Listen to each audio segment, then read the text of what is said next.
সুপ্রিয় শ্রোতা বন্ধুরা, মাইন্ডফুল অ্যান্ড মাইটির আজকের পর্বে আমরা সম্পূর্ণ একটি নতুন রকমের স্বাদের ভিডিও নিয়ে উপস্থিত হলাম।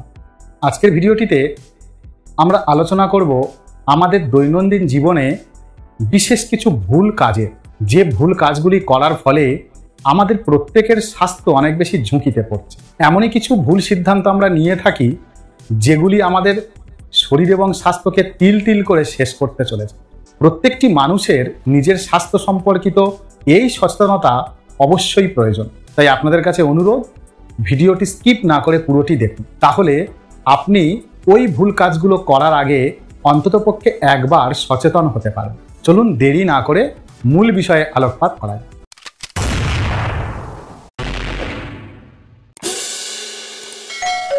আমরা প্রতিদিন আমাদের পারিপার্শ্বিক নানান কাজের চাপে নিজেদের শরীর স্বাস্থ্য নিয়ে অত বেশি সচেতন হতে পারি না। আমরা নিজেদের শরীর স্বাস্থ্য নিয়ে এত কিছু ভাবনা চিন্তাও করতে পারি না। কোনো দরকার নেই বন্ধুরা, ভাবনা চিন্তা করার যদি সময় না হয় তো কিছু করার নেই। কিন্তু দৈনন্দিন জীবনে আমরা যে সমস্ত ভুল কাজ করি, যদি সেই ভুল কাজগুলো থেকে বিরত থাকতে পারি, তাহলে কিন্তু নিজের শরীর স্বাস্থ্য নিয়ে ভাবনা চিন্তা না করলেও এই শরীর স্বাস্থ্য কখনো ধ্বংসের দিকে যাবে না, বরং আমাদের এই শরীর স্বাস্থ্য আরও বেশি আমাদের স্বাস্থ্যকর করে তুলবে। এরকমই কিছু 11টি ভুল কাজ যেগুলি আমরা দৈনন্দিন করে থাকি, তা নিয়ে আজকের একটু আপনাদেরকে সচেতন করব। আমাদের শরীরের একটি দরকারি গুরুত্বপূর্ণ অঙ্গ হলো পাকস্থলী। প্রথম টিপস এই পাকস্থলীকে নিয়ে। আমাদের পাকস্থলী খুবই ভীত এবং আতঙ্কিত হয়ে পড়ে কখন জানেন? যখন সকালবেলায় না খেয়ে আপনি অন্য কোনো কাজে মন দেন, অর্থাৎ দীর্ঘক্ষণ খালি পেটে থাকলে বা দীর্ঘক্ষণ ব্রেকফাস্ট না করলে আপনার পাকস্থলী আতঙ্কিত হয়ে পড়ে।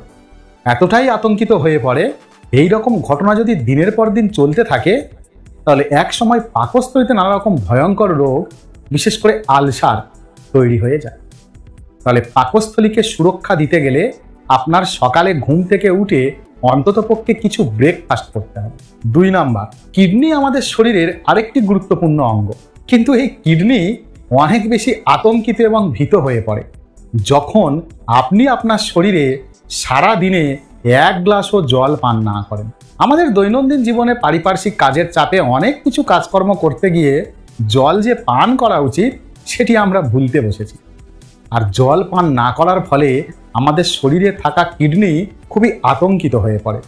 তাই কিডনির যদি সুরক্ষা দিতে চান বা কিডনির যদি সুস্থতা কামনা করেন, তাহলে আপনার অন্ততপক্ষে সারা দিনে 2 লিটার জল পান করা উচিত। যদিও জল পান করা অ্যাকচুয়ালি ওজন অনুযায়ী হয়ে থাকে, সে সম্পর্কিত ভিডিও অলরেডি আমাদের চ্যানেলের মধ্যে আপলোড করে দেওয়া আছে, আপনারা গিয়ে দেখে নিতে পারবেন। কিন্তু তাও গড় হিসাবে ধরলে অন্ততপক্ষে 24 ঘন্টায় 2 লিটার জল পান করা উচিত। যদি 2 লিটার জল আপনি পান করতে পারেন, তাহলে কিন্তু আপনার কিডনি আতঙ্কিত হওয়া থেকে রেহাই পাবে এবং আপনার কিডনির স্বাস্থ্য ভালো থাকবে। 3 নাম্বার, বর্তমানে গল ব্লাডারের স্টোন একটি আমাদের ক্রনিক রোগের মতো হয়ে গেছে, অর্থাৎ প্রায় সময়ই আমরা দেখতে পাই গল ব্লাডারে স্টোন পড়েছে, অথচ আমরা কেউ পাথর বা স্টোন জাতীয় কোনো খাদ্য খাবার গ্রহণ করি না। এখন প্রশ্ন, গল ব্লাডারে স্টোন হয় কেন, বা গল ব্লাডার কেন আতঙ্কিত হয় এবং কেন গল ব্লাডারের সমস্যা হয়? মূলত যাদের রাত জাগা অভ্যাস, যারা দিনের পর দিন রাত জাগছে, ঘুম কম হচ্ছে, তাদের ক্ষেত্রে গল ব্লাডার অনেক বেশি আতঙ্কিত এবং অনেক বেশি বিপদগ্রস্ত। গল ব্লাডারের সুস্থতা কামনা করতে গেলে আপনাকে অন্ততপক্ষে 11টার আগে ঘুমোতে যেতে হবে এবং সূর্যোদয়ের আগে ঘুম থেকে উঠতে হবে।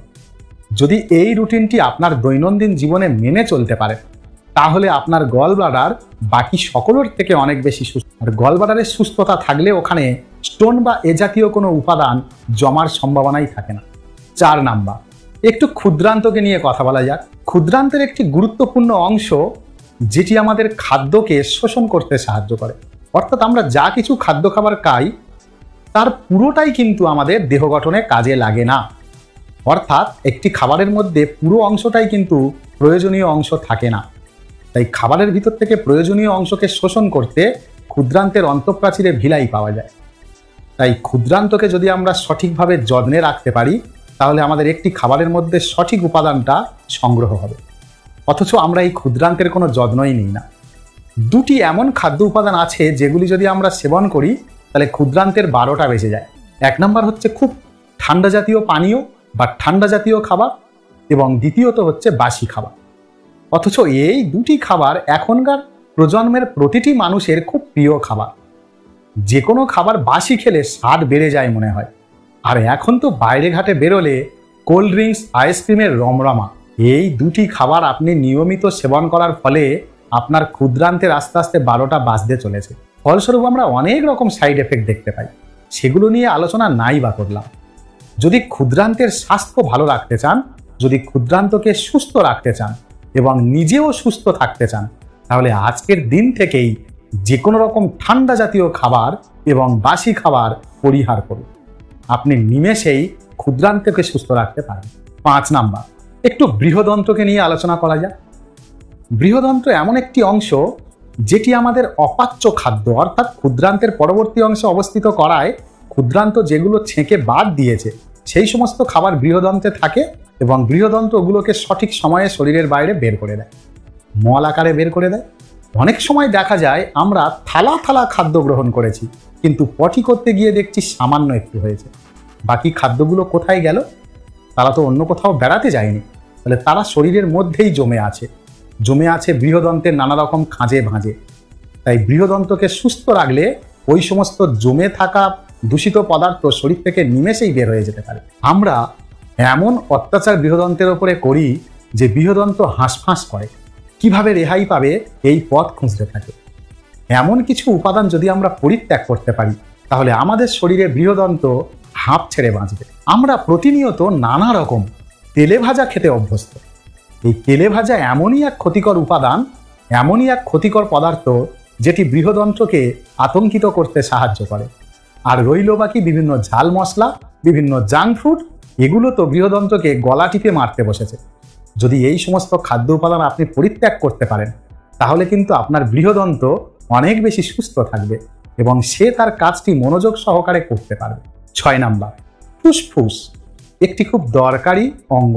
আমাদের প্রশ্বাস নিঃশ্বাস প্রক্রিয়া চালাতে সাহায্য করে, সেই সঙ্গে রক্তের মধ্যে অক্সিজেন যোগ করতে এবং কার্বন ডাই অক্সাইডকে শরীরের বাইরে বের করতে সাহায্য করে। অথচ এই ফুসফুসকে আমরা কত বেশি অত্যাচারের মধ্যে ফেলে দিয়েছি।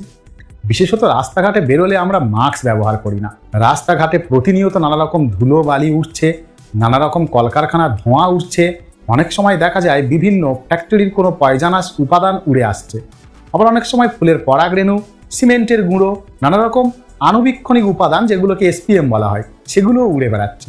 এগুলো আমাদের ফুসফুসের মধ্যে গেলে ফুসফুসে নানা রকম সমস্যা হয়। এছাড়া বিড়ি সিগারেটের ধোঁয়া তো প্রতিনিয়তই আমরা গ্রহণ করছি। সেটা আমরা নিজেরা সক্রিয়ভাবে গ্রহণ করি আর নিষ্ক্রিয়ভাবে গ্রহণ করি। যে কোনোভাবেই আমাদের এই বিড়ি সিগারেটের ধোঁয়া আমাদের ফুসফুসের মধ্যে প্রবেশ করছে। এই কয়টি উপাদান ফুসফুসের মধ্যে প্রবেশ করায় ফুসফুসের যাবতীয় জারিজুরি বন্ধ হতে বসেছে। ফুসফুসকে সঠিকভাবে কাজ করার ক্ষমতা কেড়ে নেওয়া হচ্ছে। এই সমস্ত উপাদান আসায় ফুসফুস তার সঠিকভাবে কাজ করতে ব্যর্থ হচ্ছে। তাই আপনার ফুসফুসকে যদি সুস্থ রাখতে চান তাহলে অবশ্যই ধূমপান বর্জন করুন এবং ধূমপান বর্জিত এলাকায় যাওয়ার চেষ্টা করুন। যেখানে ধোঁয়া, ধুলো, বালি, ধূমপানের ধোঁয়া উঠছে সেখানে আপনি যাবেন না। যদিও বা কদাচ সেখানে থাকতে হয় তাহলে অবশ্যই নাক এবং মুখকে তৎক্ষণাৎ রুমাল বা মাস্ক দিয়ে ঢেকে ফেলুন। তাহলে আপনার ফুসফুস আপনাকে ধন্যবাদ জানাবে যে আপনি তার কথা ভেবেছেন। 7 নাম্বার, আপনার লিভার তো যাই রব তুলে দিয়েছে।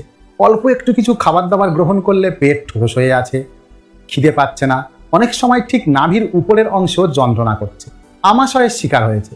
এই আমাশয় কিন্তু একদিনে হয়নি, আপনার দীর্ঘদিনের প্রচেষ্টার ফলে এই আমাশয় আপনার শরীরে বাসা বেঁধেছে।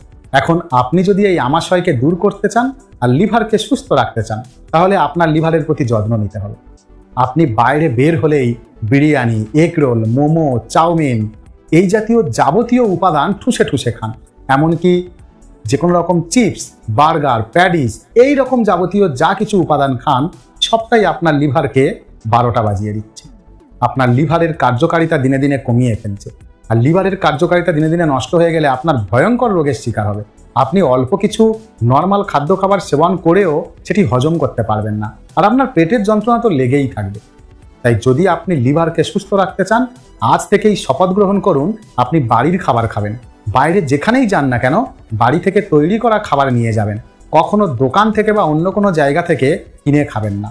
যদি কিনে খেতে হয় তাহলে আপনি ফল খান, অন্য কোনো তৈলাক্ত জিনিস বা অন্য কোনো ভাজাভুজি খাবেন না, তাহলে আপনার লিভার আপনাকে আশীর্বাদ করবে। 8 নাম্বার, সব থেকে মানুষের দরকারি উপাদান হার্ট অর্থাৎ হৃৎপিণ্ড। হৃৎপিণ্ড এমনই একটি অংশ, যদি কাজ করা বন্ধ করে দেয় তাহলে মানুষটি যাই বলে চলে যায়। একটি মানুষের অন্য বিভিন্ন অঙ্গ প্রত্যঙ্গ বাদ গেলেও সে কষ্ট করে বাঁচতে পারে, কিন্তু হৃৎপিণ্ড এমন এক মহাশয় যাকে ছাড়া মানুষ 1 সেকেন্ডও বাঁচতে পারে না। অথচ এই হৃৎপিণ্ডের মতো দরকারি অঙ্গকে আমরা কোনো খবর রাখি না, তার কোনো সুস্থতা আমরা কামনা করি না। আমরা প্রতিনিয়ত যে কোনো রকমের তেল জাতীয় উপাদান খেয়ে ফেলছি, আমরা প্রতিনিয়ত কোলেস্টেরলযুক্ত খাদ্য খাবার খাচ্ছি, এবং শুধু তাই নয়, আমরা অতিরিক্ত লবণও সেবন করি। এই কয়টি উপাদান হৃৎপিণ্ডকে চারিদিক দিয়ে এমনভাবে বেঁধে ফেলছে যে হৃৎপিণ্ড তার সুস্থতা হারিয়ে ফেলে। যদি হৃৎপিণ্ডকে আপনি সুস্থ রাখতে চান তাহলে কোলেস্টেরলযুক্ত খাদ্য ত্যাগ করুন এবং কাঁচা লবণ খাওয়া আজই ত্যাগ করুন। এতক্ষণ পর্যন্ত যদি আমার বকবকানি ভালো লেগে থাকে তাহলে অবশ্যই একটি লাইক দেবেন এবং চ্যানেলটিকে সাবস্ক্রাইব করে আমাদের সঙ্গে যুক্ত হবেন এবং পাশে থাকা বেল আইকনটি অন করে দেবেন, যাতে এমনই অনেক ভিডিও সবার আগে আপনার কাছে যেতে। 9 নাম্বার, আপনার প্যানক্রিয়াস কিন্তু আপনাকে অনেকবার সচেতন করে, কিন্তু তাও আপনি শোনেন না। প্যানক্রিয়াস অর্থাৎ অগ্নাশয় কি বলে জানেন? আপনি সহজলভ্য বলে প্রচুর মিষ্টি জাতীয় উপাদান খান, যেটি প্যানক্রিয়াস খুব আতঙ্কিত হয়ে পড়ে। প্যানক্রিয়াস আপনাকে বারবার বলার চেষ্টা করে এত মিষ্টিযুক্ত খাবার খাওয়া উচিত নয়, কিন্তু সহজলভ্য এবং আপনার লোভ নামক বস্তু থাকার জন্য আপনি এগুলো কিন্তু পরিহার করতে পারেন না। আমি আপনাকে অনুরোধ করব, মিষ্টিযুক্ত খাবার থেকে আপনি কিছুই পান না, শুধুমাত্র প্রচুর পরিমাণে শর্করা পান, যার ফলস্বরূপ ভবিষ্যতে সুগারের খাতায় আপনি নাম লেখাতে যাচ্ছেন। ডাক্তারবাবু আপনাকে সুগারের পেশেন্টের দলে ফেলে দেবে। তাহলে আজ থেকেই আপনি প্যানক্রিয়াসের কথা ভেবে বা অগ্নাশয়ের কথা ভেবে সহজলভ্য হলেও মিষ্টিকে না বলতে শিখুন। যে কোনো রকম মিষ্টি পরিহার করুন। খাবেন না যে তা নয়, আপনি লিমিটে খান। আপনি আনলিমিটেড কখনো ব্যবহার করতে পারবেন না। আনলিমিটেড ব্যবহার করলে আপনার প্যানক্রিয়াস কিন্তু আপনার এই অত্যাচার সহ্য করবে না। 10 নাম্বার, এখন একটু চোখকে নিয়ে কথা বলা যাক। চোখই তো এমন একটা বস্তু যেটা আমাদের এই দুনিয়ার সব থেকে সুন্দরতম জিনিসগুলোকে দেখতে সাহায্য করে, অথচ এই চোখের আমরা কোনো যত্নই নিই না।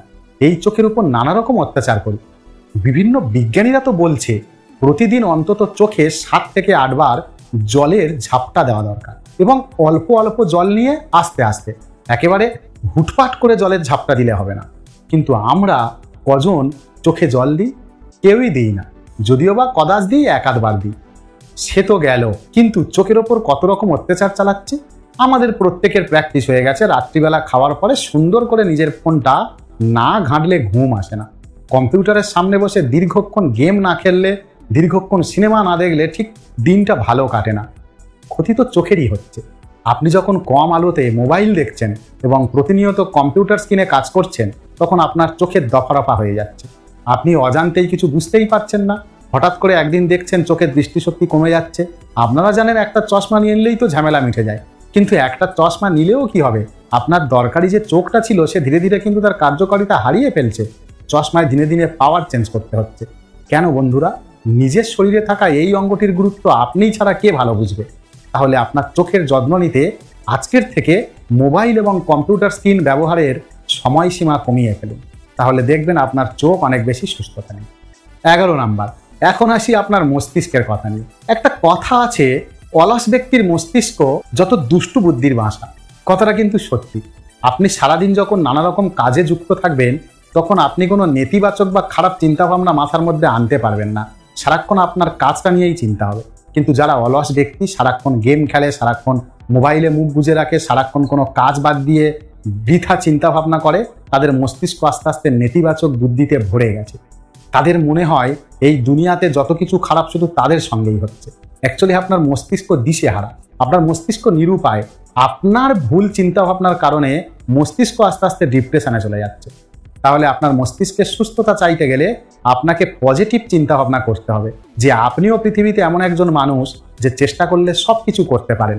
তাহলে খারাপ অবশ্যই আছে, কিন্তু আপনি চেষ্টা করলে সেই খারাপ থেকে উঠে এসে আপনি ভালো কিছু করতে পারেন। এই পজিটিভ চিন্তাভাবনা করলে আপনার মস্তিষ্ক দীর্ঘস্থায়ী হবে, আপনার মস্তিষ্ক আপনাকে আশীর্বাদ করবে। আজ দরকারি 11টি টিপস বললাম, যেগুলি আমরা দৈনন্দিন জীবনে প্রায়ই ভুল করে থাকি। আশা করি এই ভিডিওটি আপনাদের অনেক উপকারে লাগবে।